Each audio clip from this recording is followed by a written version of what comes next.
Devant les épreuves, les déceptions, les combats de séquences, les tristesses et les soucis, les péripéties, les certitudes,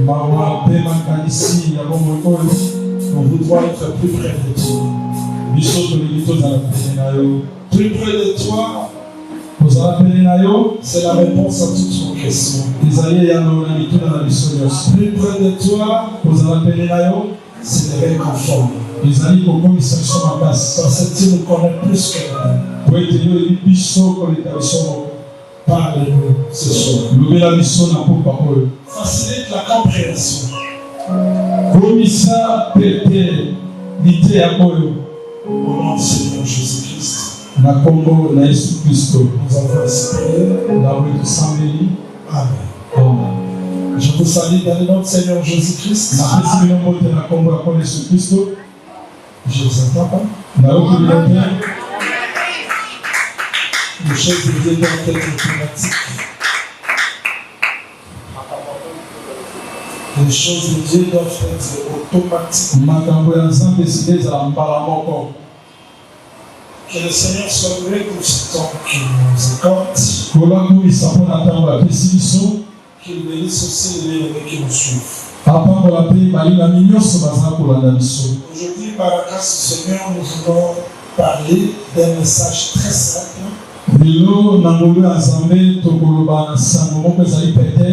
Mais qui va beaucoup nous édifier.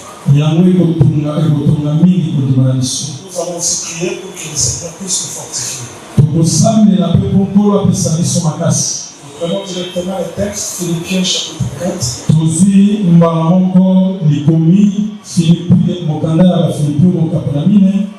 Nous commençons la lecture à partir du 12e et nous descendons jusqu'au 13e, il est écrit.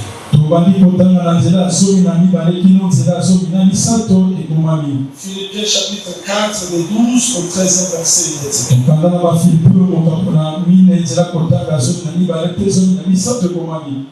Je sais vivre dans l'humiliation.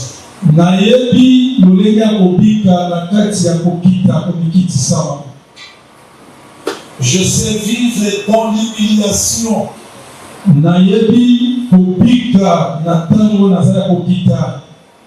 Et je sais vivre dans l'abondance. C'est ça mon prédication. Ça sera très simple. Je sais vivre dans l'humiliation.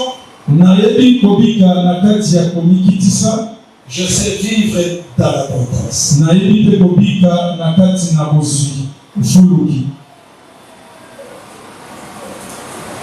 En tout et partout, j'ai appris à être rassasié et avoir faim.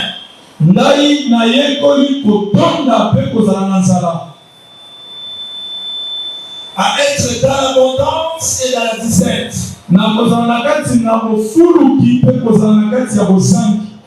Je puis tout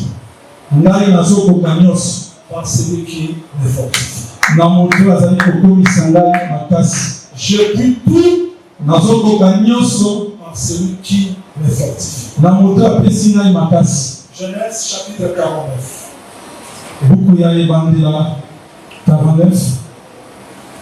Nous prenons Genèse chapitre 49. Nous lisons les versets 24.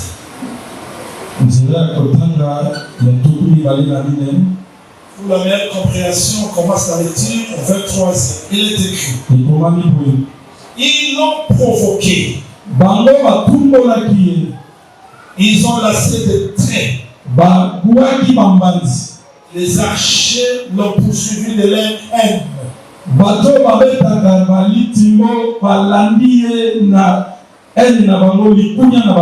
Mais son arc est resté ferme. Et ses mains ont été fortifiées par le main du puissant de Jacob. Non, par le main puissant. Traduis ça très bien, parce que ça sera ça le message. Par le main du puissant de Jacob. Non. Par le main du puissant de Jacob.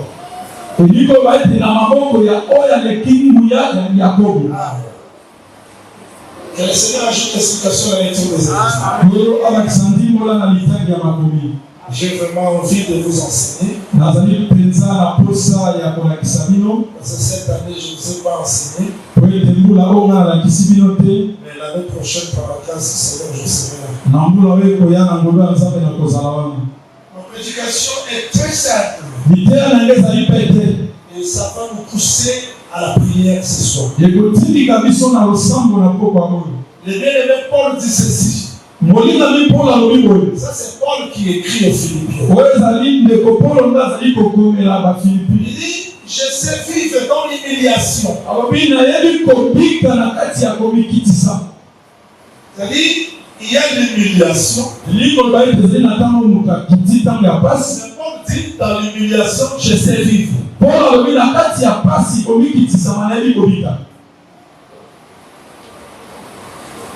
C'est pour dire que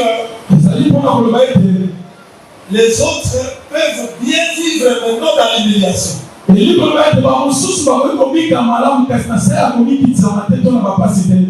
On a vu les gens être égarés parce qu'il a perdu son fils. Donc il ne sait pas vivre dans le deuil. Donc pour lui, la vie chrétienne, c'est la joie. Je suis venu vous dire d'être éloigné des enseignements qui se prêtent aujourd'hui à Kinshasa. Comment Paul dit que dans sa vie chrétienne, il y a aussi des humiliations. Mais aujourd'hui, toute humiliation, ce sont les liens. Aujourd'hui, toute humiliation, c'est le lien de la famille. Mais Paul dit, dans l'humiliation, je sais vivre. Dans l'abondance, je sais vivre. J'ai appris à être content dans le temps où je me trouve. S'il fallait encore définir le ministère, le ministère, c'est pas la gloire. Le ministère, c'est pas avoir de voiture. Laissez-moi vous prêcher comme autrefois. Le ministère, ce n'est pas aller aux États-Unis. Mais Paul dit, dans sa vie chrétienne, il y a eu aussi des temps d'humiliation. Il y a aussi des temps d'abondance. Tu vas te préparer à comprendre que la vie chrétienne, ce n'est pas seulement l'élévation.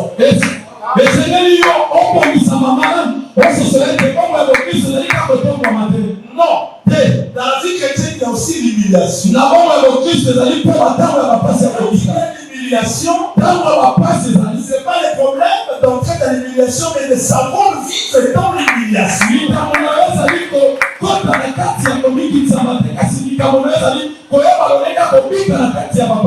y a des gens qui ne savent pas vivre dans l'humiliation. On a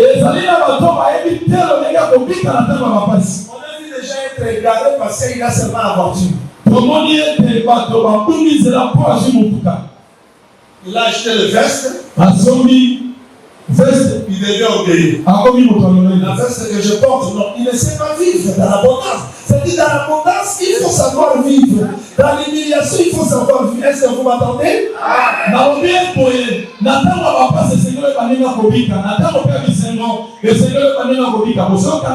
Quand vous ne trompez pas. Parce que c'est comme si dans les autres églises, il n'y a pas d'humiliation. Il y a aussi des gens qui traversent l'humiliation.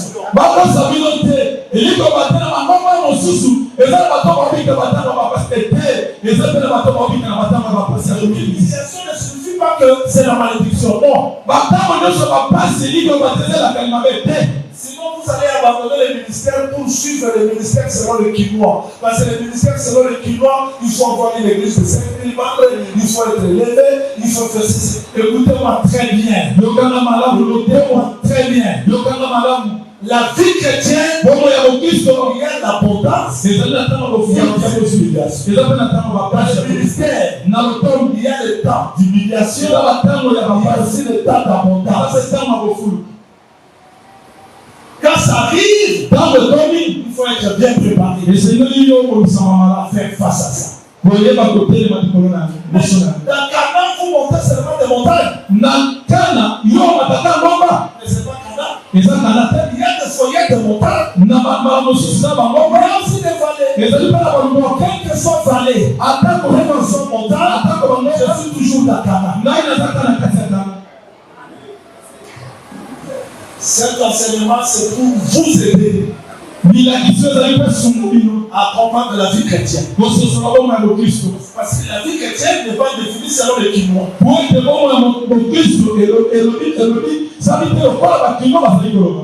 dire une une chose que j'ai touché quelque part, peut-être vous ne serez pas d'accord avec moi. Mais je sais que vous serez d'accord avec les Écritures. Shalom l'église. Que la paix du Seigneur soit avec vous.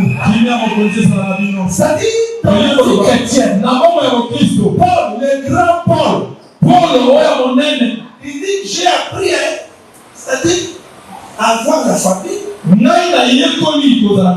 être rassasié. Paul, qui est allé jusqu'au 3e siècle, il avait aussi faim. Et il a prêché. Il a prêché. C'est ça la vie chrétienne. Vous avez compris mon message? Vous n'avez pas compris? C'est très simple. Je peux même arrêter là-bas. Le bien-aimé Paul dit, je sais vivre dans l'humiliation. Je sais vivre aussi dans la en tout, pour tout, j'ai appris à être content dans le temps où je me trouve. J'envie personne. Je ne compare à personne. Je suis content dans le temps où je me trouve.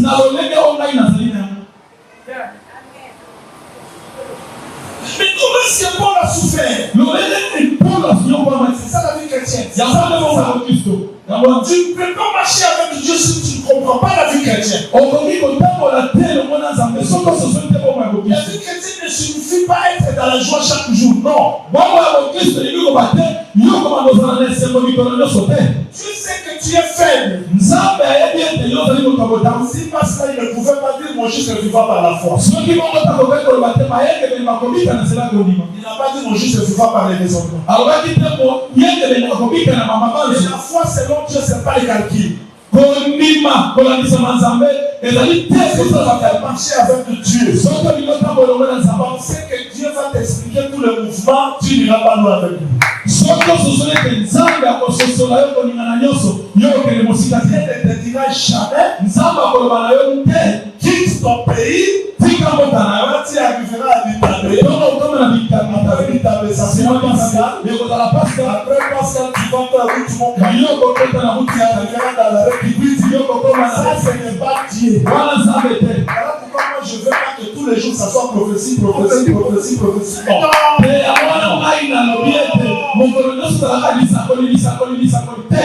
Dieu n'est pas censé de nous révéler toutes choses. Dieu cache aussi des choses. Si Dieu révèle tout, tu n'auras plus besoin de lui. Et pour Dieu, va dans les pays où je te montre. Abraham arrive, il rencontre la famille. Mais Dieu est toujours là. Il t'attend un peu. Dieu est toujours là. Je suis venu dire à quelqu'un ce soir, même si tu t'attends, ne te décourage pas. Regarde seulement la colonne du feu. Si tu es là,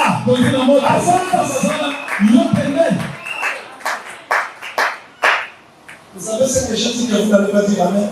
Vous voulez que je l'explique, non?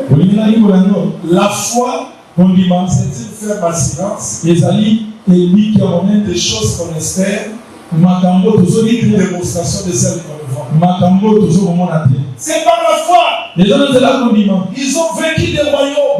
C'est par la foi. Ils ont fermé des guerres de lions. C'est par la foi. Ils ont retrouvé les morts par la résurrection. La foi, c'est la victoire, non? Celui qui a la foi triomphe, n'est-ce pas? C'est ça la foi. C'est par la foi. Ils ont salué des choses de loin. Ils n'ont pas obtenu ce qui leur a été promis. Mais ils sont morts à la foi.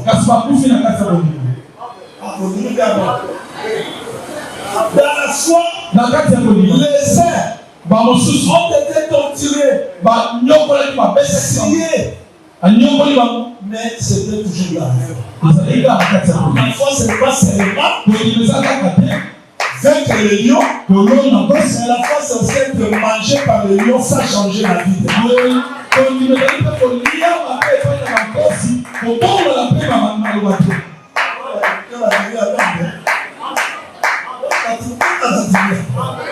La foi, c'est triompher les lions.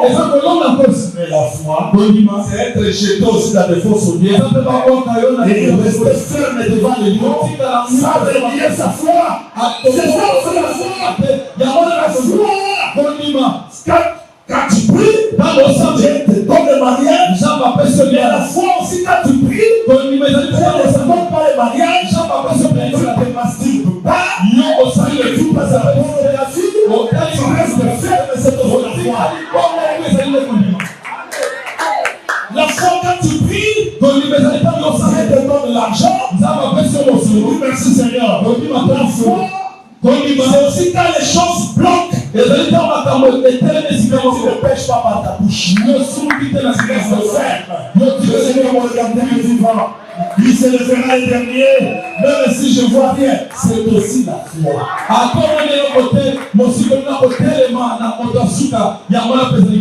Je sais vivre dans l'abondance. Je sais vivre dans l'humiliation. Pour tout, j'ai appris à être content dans le temps où je me trouve. Je peux dire, il me donne la voiture. J'entre là-bas. La pluie tombe. Je dis merci Seigneur. Tu m'as donné la voiture. Mais la fois aussi, quand je n'ai pas la voiture, je marche à pied. La pluie tombe. Je remercie le Seigneur. Je sais vivre dans l'abondance. Je sais vivre aussi dans la famille. C'est pas quelqu'un qui dit à l'église quand tout marche, non. Je viens. Ça marche, je jeûne. Ça marche pas, je jeûne. Je n'ai pas besoin de tout comprendre. Je sais ceci. Marcher avec Dieu, tu ne comprendras pas tout. Ne cherchez pas à tout comprendre. Ne cherchez pas à tout expliquer. Marche dans la foi. Mais si ça ne marche pas, les sorciers se lèvent. Place par l'organisation. Amen. Amen. Amen. Bon, qui va la oh, foi ya kobanga bato eza foi ya Bible. Pour les enfants, il y a ce cas. Est-ce qu'il n'y a pas la foi où on peut vivre avec les sorciers fouillent, moi je reste. La foi est qui ça ça c'est quelle foi? La foi de la Bible ou de la foi de quoi? Il y a des biens où on se trouve dans des quêtes de lions et ça on se trouve dans des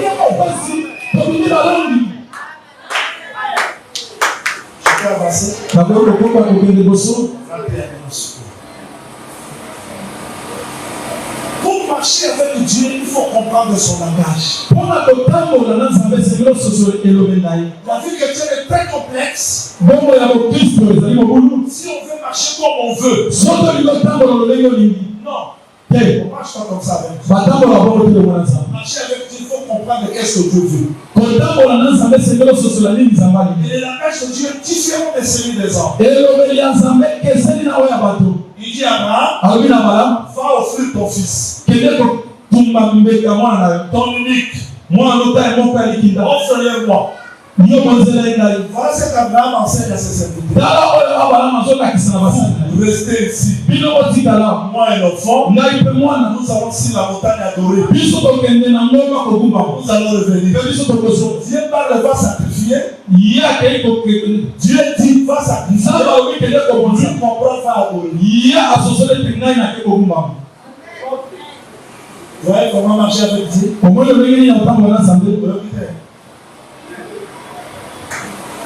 Tu ne peux pas marcher avec Dieu comme tu voudras, non. La vie chrétienne, quand Paul arrive à comprendre que que dans la vie chrétienne, il y a l'abondance, il y a la dizaine. C'est pour dire qu'il a compris le langage de Dieu.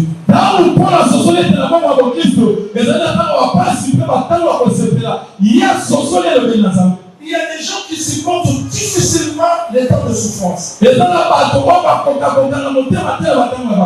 faire des mois sans venir à l'église. Il n'a pas compris les temps. Si tu le vois en train de louer, de chanter, ça dit que l'on n'a pas de bénéfice. S'il n'y a pas de bénéfice, il vient à l'église, on peut se retrouver bonjour. J'ai la note ça, le catéchisme, tu ne comprends pas qu'il y a aussi les temps de la dizaine où tu dois être content dans n'importe quel temps parce que Dieu voit le cœur. Il voit si Dieu, si l'argent c'est ton Dieu ou c'est lui qui est ton Dieu. Parce qu'il y a d'autres personnes qui prient, mais l'argent c'est leur Dieu. Alors que l'argent n'est pas ton Dieu. Si Dieu est Dieu dans ton cœur, que les choses marchent ou pas, tu seras content parce qu'il est là. C'est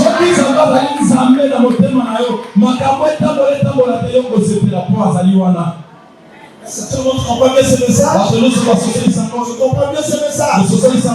Qu'est-ce que Paul dit? Quand vous vérifiez 2 Corinthiens chapitre 11, verset 25, vous descendez jusqu'au 28 verset, il parle de la France qu'il a commis la soumise. J'ai été battu par le fouet. Il fait ceci, cela. On peut frapper. Mais voilà comment est-ce qu'un homme, quand tu vas renouveler votre intelligence faciale, je vais vous enseigner ici.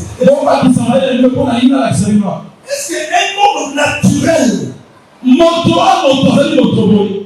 peut être constant devant les différentes épreuves? Non!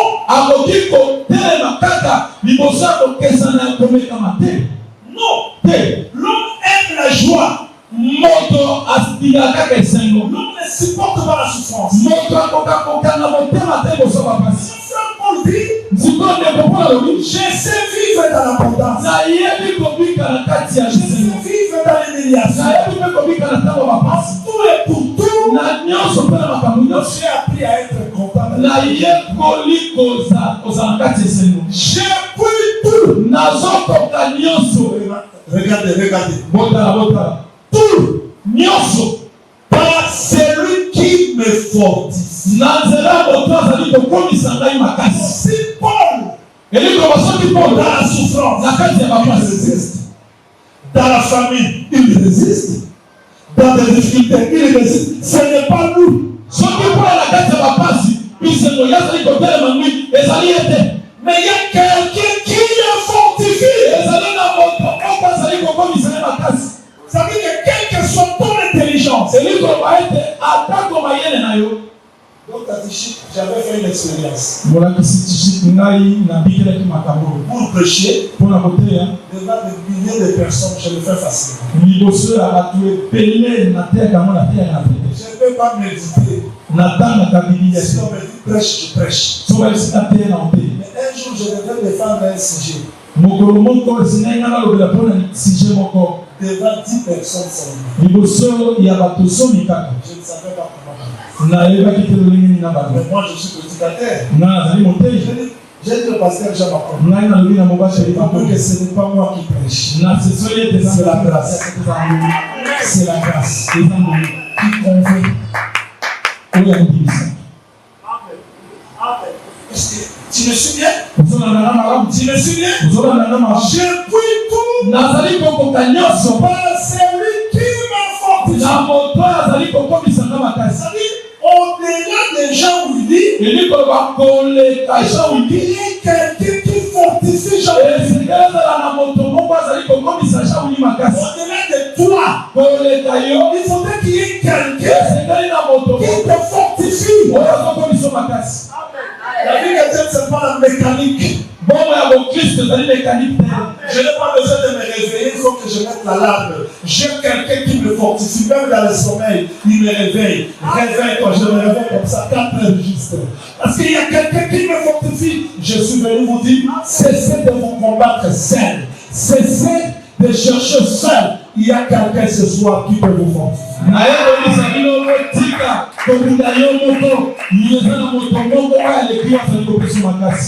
Est-ce que tu peux calculer comment est-ce que tu vis? Comment est-ce que tu nourris ta famille? Comment est-ce que tes enfants étudient? Tu peux calculer les dépenses? Il y a quelqu'un qui te connaît plus que toi. Je suis là, ce soir, te rappeler, tu n'es pas seul. Tu ne peux pas vaincre seul. Il y a quelqu'un qui connaît tous tes mouvements, qui connaît toutes tes faiblesses, qui connaît là où tu es limité. Ce soir, dis Jésus, je suis limité. Jésus, je suis sa force. Tu peux me fortifier. Il y a des fois tu peux prier. Il n'y a pas la réponse. Ne pleure pas. Il y a quelqu'un qui peut te fortifier. Est-ce que vous m'entendez? Est-ce que vous comprenez ce message? Il y a quelqu'un qui est capable de te fortifier. Quand l'homme ne peut pas voir le cœur, quand l'homme ne peut pas voir tes faiblesses, qui tu es. Ce soir, je suis venu te présenter quelqu'un. Quand il tombe, il te connaît. Quand il a la force, il te connaît. Il y a des gens, quand ils tombent, ils sont bien colère. Pourquoi je me mets toujours? Mais les gens ne peuvent pas te comprendre. Il y a quelqu'un qui connaît ta limite. Il y a quelqu'un qui connaît tes faiblesses. Je suis venu te prêcher cet homme-là ce soir. Voilà pourquoi il est là pour dire, j'ai pris tout. Non par mes efforts. J'ai pris tout. Non parce que je suis éloquent. J'ai pris tout. Il y a quelqu'un. Je suis venu vous enseigner ce soir. Cessez de lutter seul. Tu vas vivre de déception à déception. Tu dois élargir ta grandeur. Le Seigneur dit quelqu'un qui te fortifie. Il n'est pas loin. Il a pris ta place pour te fortifier. Quand les gens ne te comprennent pas, ne te pose pas de questions. Est-ce que les gens me comprennent? Tu n'as pas besoin que tout le monde te comprenne. Mais il y a quelqu'un qui ne comprend pas. Quand ton mari ne te comprend pas, Jésus te comprend pas. Quand ta femme ne te comprend pas, Jésus te comprend pas. Il y a beaucoup de gens qui se dérangent parce qu'on n'a pas compris. On n'a pas soutenu. Il y a quelqu'un qui te connaît comme Jésus. Celui qui me sanctifie, Paul connaissait que c'était Jésus. Vous m'attendez? Regardez. J'explique ça. Il y a Paul. Il y a Christ. Un homme derrière Paul. Donc si Paul vit, il vient voir dans sa vie, parce que derrière Paul il y a qui? Derrière Paul il y a qui? Il y a Christ. Il faut toujours reconnaître ça. Écoutez-moi très bien. Là, je vais monter un peu quelques degrés. Saül part à la recherche des ânesses de son père. Il part. Heureusement qu'il n'était pas seul. Il marchait avec les serviteurs. Vous voyez? Il y a fils, il y a serviteur. Le fils cherche les ânesses pour l'héritage. Mais les serviteurs travaillent tout le salaire. Amen. C'est la différence. Il y a d'autres prédicateurs qui ne prêchent pas à Kikwiti pour l'héritage. Lui prêche seulement pour parler contre combien. On va en foutre à maïté. Lui ne prêche pas pour l'héritage. Il ne sait pas que c'est le temps de s'aimer. Il y a le temps de s'aimer et aussi le temps de mentir. Il y a les autres qui ne viennent pas à Kikwiti pour le salaire, mais viennent parce que c'est leur maison, c'est leur héritage. Mais les autres travaillent seulement pour le salaire. Il y a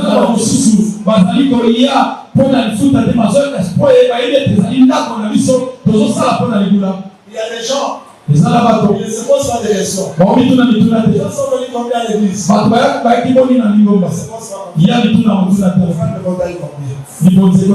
posent pas c'est toi tu es fils ou c'est peut-être ça. Mais les autres, ils ne mangent pas bien parce que les gens ne sont pas bien. Comment être église comme ça? Prier. Pour que l'église avance. Ça leur dit absolument rien. Je n'ai pas payé le bois. Alors on a souci à l'intimité, on va pas la bataille, on a souci à l'intimité. Shalom. Shalom. Shalom. Shalom. J'ai dit shalom. Je réponds shalom. Ça veut dire derrière Paul, il y a Christ. Et là, ça va nous pas. Lui, fils, l'autre côté, serviteur. Ils sont marchés. Le fils dit, moi, je m'arrête ici. Le père n'aura plus souci des ânesses. Il s'est identifié aux ânesses. Les ânesses égarées deviennent fils. Le fils s'arrête. Là, le serviteur dit non. Allons. Il y a un prophète. À Gethsemane, le fils devait s'arrêter. Père, retire. Là, c'est le fils. Le serviteur, il a dit ça à la croix. C'est l'esprit de sacrifice qui va continuer. Ça veut dire dans Jésus l'homme, mais il y a aussi l'esprit qui devait le fortifier. Pour dire que pour vaincre les étapes difficiles, on a besoin de celui qui nous fortifie. Est-ce qu'on a compris mon message? Le message à l'année. Pourquoi on a besoin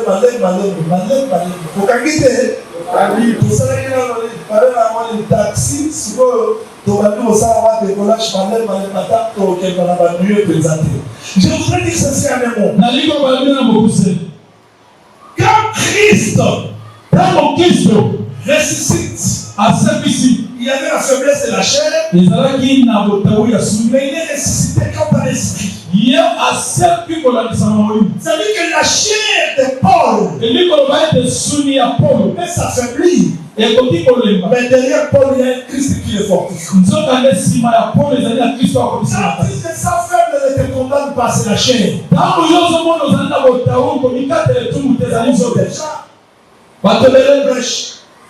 faut prier 40 jours. Il faut que, j'ai le cycle, je dois être donc tous les jours, 7 sec, 7 sec, 7 sec, 4 sec, 5 sec, aux unis. Avec ça, j'aime, et finalement, ils vont venir. Ils vont venir mathématiques ou des années. Donc, nous doit conduire. Alors, pour l'instant, on a dit, j'ai fait 7, j'ai fait 14. En démon, il faut 14. Maintenant, si on a tout, il y a seulement pour toi, ça possède un génie. Ou bien, il y a une série de bails coniques, mais il y a un génie. Et ça, pour toi, ça possède ou bien mater.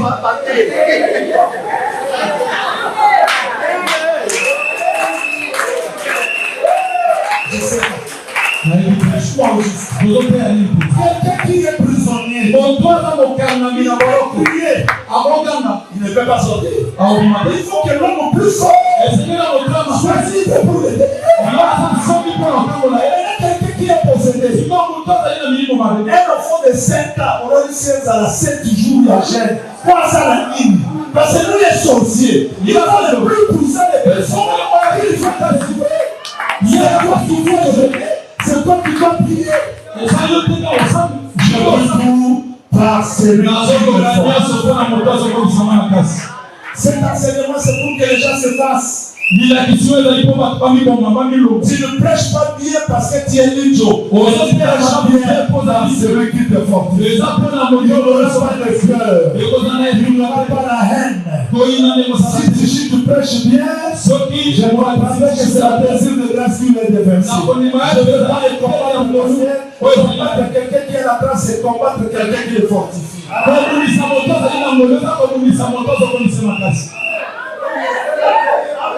Est-ce que tout le monde comprend ce message? Vous comprenez bien ce message?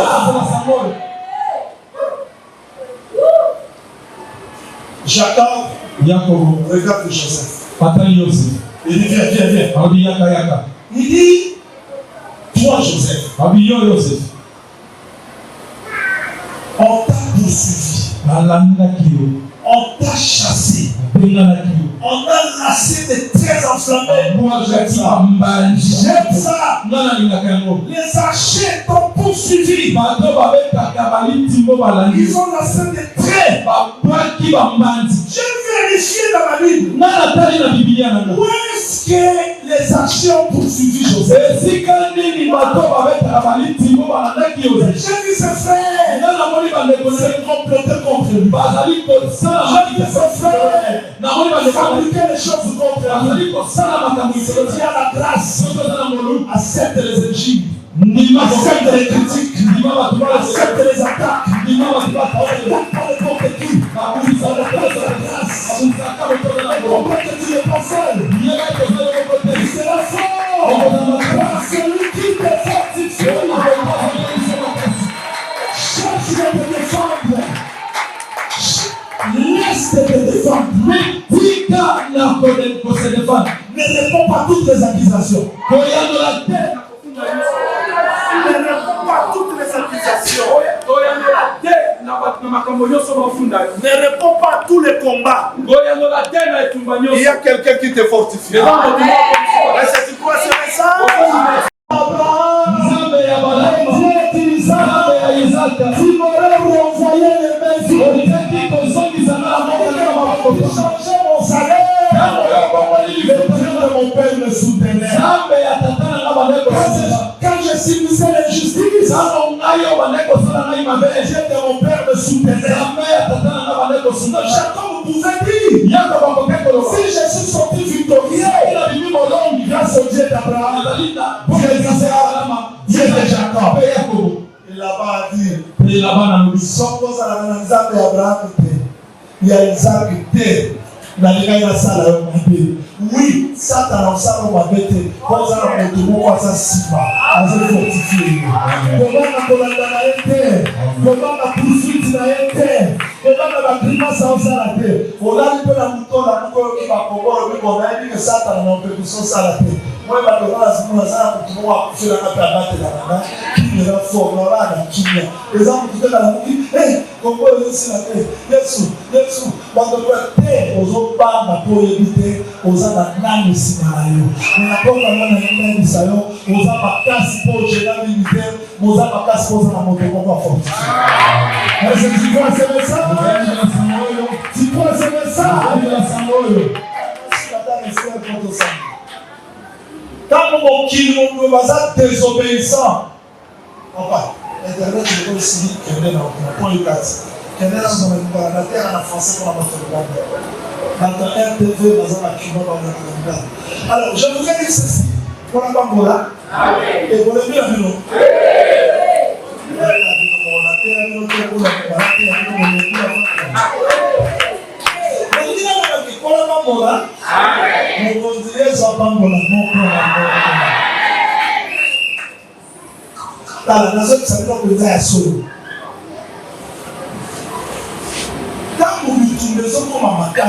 On a résumé.